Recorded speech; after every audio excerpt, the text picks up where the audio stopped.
Well, when you tell them what will happen and you tell them the remedies for it, they don't want to listen. It's going to be the same way it always was. When my grandfather died in the Second World War, and my uncle died in the Korean War, and my cousin died in the Vietnam War, it's always going to be the same. And well, I got news for you. The America that you know is gone. We'll be lucky if we could emulate the 1950s. And that's when I grew up, and it was not an easy job. I mean, you couldn't find a job. You had to get connected. And a lot of young people took jobs they didn't want, and they got stuck in them for life. I can tell you piles of stories about that. But that's where we're headed. Many of you people will never, ever work again. They sent your probable jobs off to China or someplace. It's over. You'll eventually end up in an internment camp. And they'll starve you to death. You get sick and they won't treat you.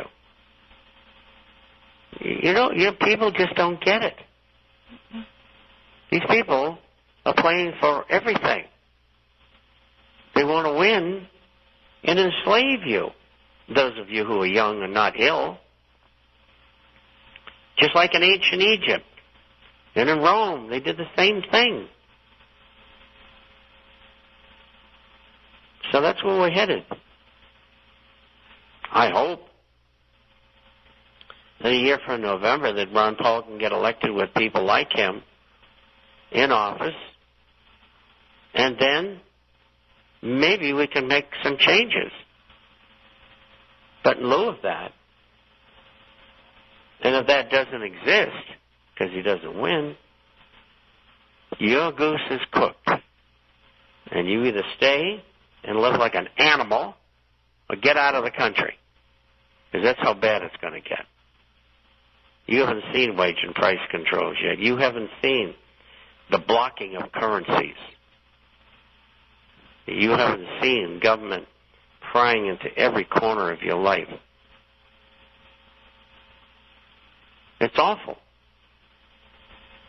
And that's the way it's going to end up. Because you people didn't do your job.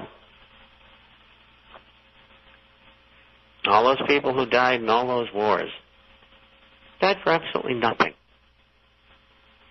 Of course, the wars were all scams anyway.